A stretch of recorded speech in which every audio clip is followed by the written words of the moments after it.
এই মাঠে বলেছিলাম এবং যশোরের সংগঠনকে বলেছিলাম যে আলহামদুলিল্লাহ আমরা ডিসেম্বর মাসের কোন এক সময় আমাদের সম্মানিত রাহবারকে আমরা হাজির করব। আল্লাহ আমাদেরকে তৌফিক দিয়েছেন, বলেন আলহামদুলিল্লাহ। আজকের ঐতিহাসিক যশোরের কর্মী সম্মেলনের সম্মানিত সভাপতি, বাংলাদেশ জামাত ইসলামী কেন্দ্রীয় মন্ত্রী, যশোর জেলার সম্মানিত আমির জননেতা জনাব অধ্যাপক গোলাম রসুল, আজকের ঐতিহাসিক এই কর্মী সম্মেলনের সম্মানিত প্রধান অতিথি, গণ মানুষের নেতা, 18 কোটি মানুষের নয়নের মণি, আন্দোলনের অন্যতম পুরোধা, এই বাংলার মানুষকে 24-এর স্বাধীনতার উপরে যিনি স্বপ্ন দেখিয়ে চলছেন, মানুষও যাকে স্বপ্ন দেখাচ্ছেন, সেই স্বপ্নের মানুষ বাংলাদেশ জামাত ইসলামীর সম্মানিত আমির আমাদের রাহবার ডাক্তার শফিকুর রহমান, আমাদের মঞ্চে উপস্থিত আছেন খুলনা জেলা খুলনা অঞ্চলের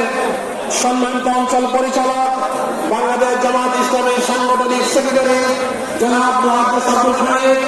আমাদের মাঝে উপস্থিত আছেন যশোর কুষ্টিয়া সম্মানিত সহকারী পরিচালক, বাংলাদেশ জামাত ইসলামীর কেন্দ্রীয় ফরম পরিষদ সদস্য, বিশিষ্ট আলেম দ্বীন জনাব মাওলানা আজিজুর রহমান, উপস্থিত মঞ্চের নেতৃবৃন্দ, সাংবাদিক ভাইয়েরা, সম্মানিত কর্মী ভাইয়েরা, যশোরবাসী, আসসালামু আলাইকুম ওয়া রাহমাতুল্লাহি ওয়া বারাকাতুহু। ব্রিটিশ সরকার 16 বৎসর যাবৎ বাংলাদেশের মানুষকে অনেক কষ্ট দিয়েছে, মানুষের জীবন নিয়ে চিনিমিনি খেলেছে, বিশেষ করে ইসলামী আন্দোলনকে ধ্বংস করে দেওয়ার জন্য সমস্ত পরিকল্পনা গ্রহণ করেছে। আমাদের সম্মানিত রাহবারদেরকে ফাঁসির কাছে জুডিশিয়াল কিলিংয়ের মাধ্যমে হত্যা করেছে, 500 লোককে তারা শহীদ করেছে,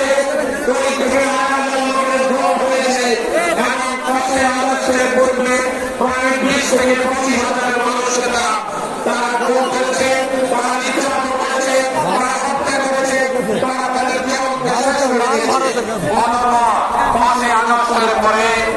একটি সুন্দর সমাজ নির্মাণের জন্য মানুষ আশা করে আছে। সেই আশার বাণী বাংলাদেশের মানুষকে আমাদের সম্মানিত রাহবার সারা দেশে ঘুরে ঘুরে সেই বাণী মানুষকে শোনাচ্ছেন, সুন্দর একটি সমাজ বিনির্মাণের স্বপ্ন মানুষকে দেখাচ্ছেন। সেই স্বপ্ন হিসাবে আজকে তিনি যশোরে উপস্থিত হয়েছেন। সম্মানিত প্রিয় ভাইরা, আমরা যদি একটু অপেক্ষা করেন, এই সাংবাদিক ভাইরা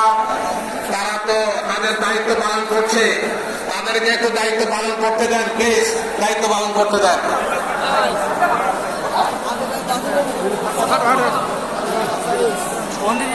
একটু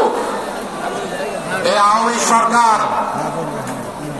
দেশটাকে জুলুমতন্ত্রের